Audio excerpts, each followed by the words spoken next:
Hello good people. So I've decided that maybe kind of sorta I'm gonna do a mini series on female body hair.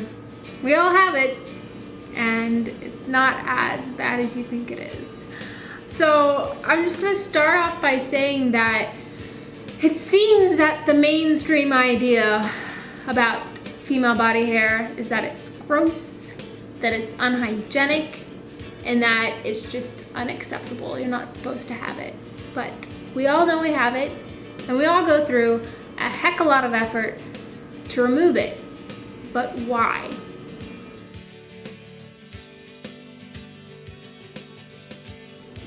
So when I originally started planning for this video, I was like, right, I'll just do a video about body hair. But I found so much information, mainly just like history and the timeline of hair fads, that I almost just need to make a separate video for each area that hair grows in. So I think that's what I might do. So today we're gonna start off with something simple, something easy, something very untaboo, and that is eyebrows. I could, do a thing about this hair on our heads, but I don't feel like, I don't know, I don't think I need to make a video about it. I just think, no. We'll start with our eyebrows and we'll move down our bodies. So eyebrows, I remember when I first discovered tweezers. You can ask my mom, you can ask my sister, you can probably ask all of my friends and family, that I went very overboard with the tweezers. Like, looking back and seeing pictures, I'm just like, Mom, could you just have please just hid them from me? Why did you let me do that? Because I tweezed them to within a hair of their lives. And I mean that literally. They were so thin, I was so pale and awkward. It was just a very dark time in my life. And so, I don't know, I saw it as like, looking back, body hair has definitely been just like a form of self-discovery and self-expression, and it's been a fun little journey. And so I kind of want to take you through that journey, and I want to take you through the journey of just female hair in general over the years, and I think it could be fun. I've learned a lot of fascinating things, and I want you to learn them too. My grandpa used to take pictures of all of us grandchildren, and we each have our own photo albums. And I have 2 photo albums. In the first one, I'm a baby and I'm a cute little toddler. And then in the second one, I get into my awkward teen years. And there's definitely some sparse eyebrows in there. And I've hidden, nope, it was hidden. I did hide the photo album with the bad eyebrows in the back, specifically because of the bad eyebrows. So, oh, here we go. Oh God. And so big. Oh, I look at them and I've seen them before and I just don't understand why I thought it was a good idea. Oh, because it was not a good idea, Victoria. Oh well. Doesn't even matter. We're gonna skip forward to some really interesting information. So we're gonna start all the way back in ancient Egypt. Think Cleopatra. And to them, makeup was, they wore makeup as like a homage to the god Horus. They used it to ward off evil spirits and disease. So the ancient Egyptians believed that makeup held supernatural powers, and I could possibly agree. There's something very magical about makeup. I love it. And they were all very familiar with the thick Cleopatra-esque eyeliner, but they also drew on their eyebrows with kohl. Oh, another thing I should add is that ancient Egyptians, men and women, both did this. They both wore eyeliner and they both drew on their brows. Okay, men and women alike wore makeup. Kind of chill. And another fun thing is that if a cat died in your household, everyone in their house shaved off their eyebrows.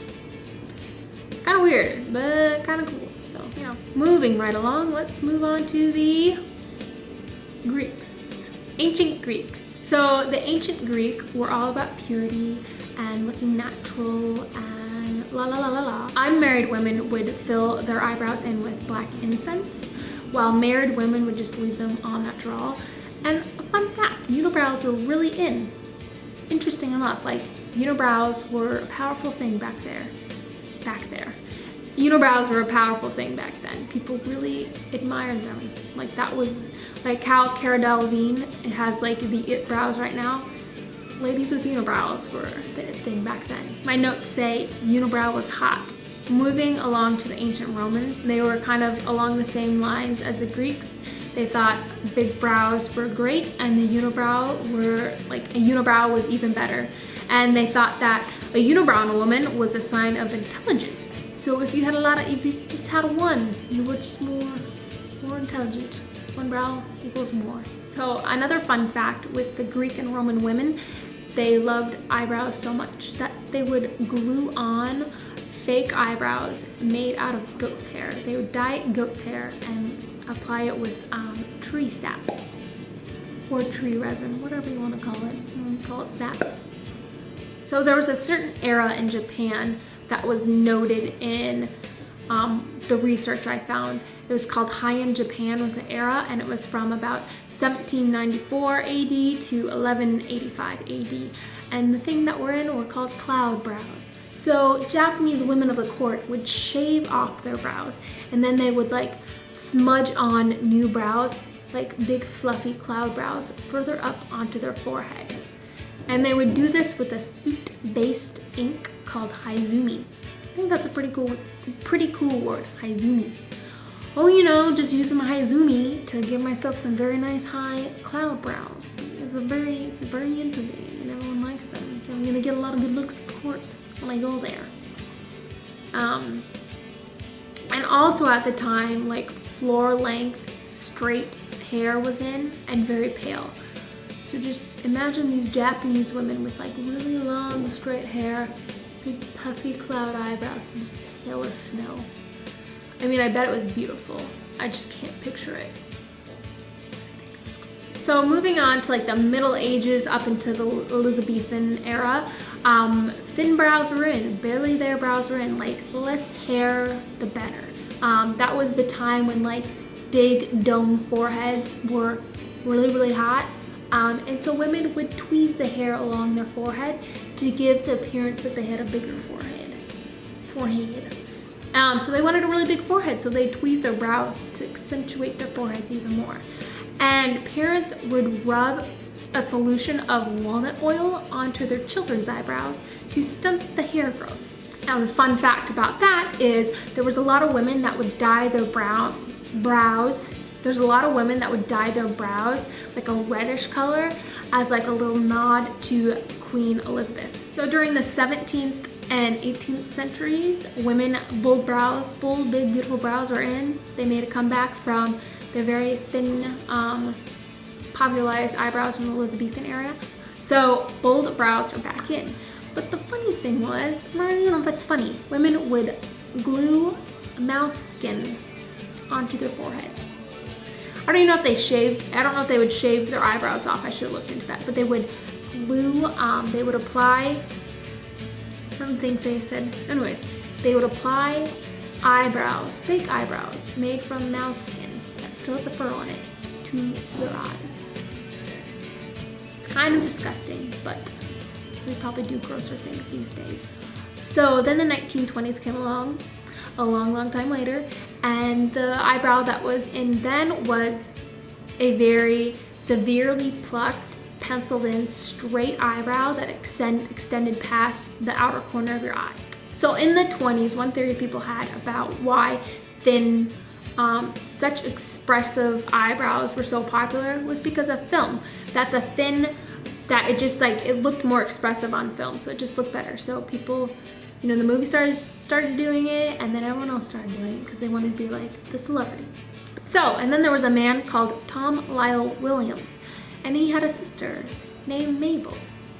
And Mabel used to make her own solution of soot dust and Vaseline, and she would use that to accentuate her eyelashes and her eyebrows. And little Miss Mabel became the poster child of Tom's company. He started making a product Like this was the first commercial, this is like one of the first commercially sold products aimed at brows. It was a brow slash lash solution that was modeled after the formula his sister Mabel used out of Vaseline and soot. And he first called it lash browing, like the word lash hyphen brow dash I-N-E, lash browing. I think that's how you pronounce it right. And he later called it, ladies and gentlemen, I was so fascinated to learn this today, he later called it Maybelline. Maybelline. His sister Mabel, Maybelline. And it was the first product that launched the company Maybelline, you know, the big makeup company. So they got their start in brows, and I thought that was fascinating. He did it because of his sister. So in the 20s, the straight brow was much more popular, and in the 30s, like, they started to give a little curve. I don't know why I keep demonstrating eyebrows with my fingers, but it seems to work pretty well. So it went from this, I started moving up a little bit, okay? So then the 40s came along, and I think everyone's familiar with Grace Kelly, and brows started thickening up, getting a little bit softer and natural. And getting a little bit more beautiful personally, I think, but you know, that's just a matter of opinion. And then came the 50s, and we can think of Marilyn Monroe, Audrey Hepburn, and Elizabeth Taylor. And so a full face of makeup became the thing, and to top off the full face of makeup, you needed a very prominent, very perfectly shaped brow. So bigger brows became the thing. You can think of Audrey Hepburn's look. She had a very bold brow, and it was pretty straight though. But then Marilyn Monroe and Elizabeth Taylor, they both had very bold brows too, but they were much more arched than Audrey's. In the 1960s, Sophia Loren shaved off all of her brows. Okay, she would shave them all off, and then she would continue to pencil them in hair by hair, very strategically, very perfectly, and she would get bold, big, bold, like natural looking brows, but she penciled them in. I saw pictures, they looked amazing. If only I could do that, but I don't think I would want to pencil in my eyebrows every day. I think that would take a really long time, don't you? I think so. And then we all think of the hippies in the 70s and the good old free times, and the very natural, just left alone brow was a thing, you know? Ah, natural, just leave your brows big and bushy and beautiful. Very 70s, very hippie. My notes for the 80s say, bushy, bushy, bushy, Brooke Shields and Madonna. So obviously by that I mean big bushy brows were the thing. You think of 80s hair and just let that continue onto your face. Just big, bold, bushy, beautiful eyebrows were the thing in the 80s. And then the 90s came. This isn't when I started plucking my eyebrows. It was in the 2000s that I started plucking. But the 90s, tweezers were all the rage. Very thin, very overplucked eyebrows were the thing. And I think all of us now can remember back to that. But barely their eyebrows were. And then we've arrived at today. And bold, big, beautiful brows are definitely the thing. I think of Cara Delevingne. I think of Megan Fox. I think of just, what's her face? I don't know. But the bigger, the better, the bolder, the more natural, the bushy, the hairier, just the better. Like, definitely we're letting our eyebrows grow back now, and it's the greatest thing because personally, I think it just complements, I think big, bold, natural brows just compliment people, and they just really open up the eyes and just make you look healthier and more alive. But once again, that's just a matter of my opinion. That's my personal taste. But I like the bold brows, as you can see. So we've moved a lot throughout the years of where eyebrows have gone, but we have arrived here. And I'm not the greatest example. Like, if I could have bushier eyebrows, I would want bushier eyebrows, but I'm okay and happy with mine now. Everyone today is filling in their brows. There's so many different products out there, different powders, different pencils, different gels, different creams to, you know, makeup wise to fill in your eyebrows. Everyone wants the Cara Delevingne look because she has perfect eyebrows. In my research, I found this fun little fact. There is a doctor named Dr. Jeffrey Epstein. Women are coming and paying him, around 15 women a month are coming in and getting hair transplants to their eyebrows so they can have bigger, bushy eyebrows, because that's how popular it is right now. But people are paying $8,000 a pop. I hope that means for a set of eyebrows, but what if that only means one eyebrow? $8,000 for just one of these. That's a lot of money, okay? Eyebrows, everyone. So boys and girls, that's the information I have on eyebrows. So I hope you enjoyed getting a little story of my eyebrow journey from, you know, natural baby brows to over-plucked preteen brows that lasted way longer than they should have, and kind of just allowing them to grow back over the years, and then now learning how to use makeup to fill them in so they're even bigger and bolder. And I'm sure, just looking at how things have played out in history, I'm terrified to say that pencil thin brows are probably gonna make rounds again. Like, I wonder what's next. I wonder what's next in the eyebrow scene. Okay guys, thanks for coming on this wonderful journey of eyebrows with me. I've had way too much fun researching and sharing what I've learned with you, so I hope you've enjoyed this little piece of history lesson with Victoria Jones, okay? I'll see you guys in a little bit with the next round of body hair videos.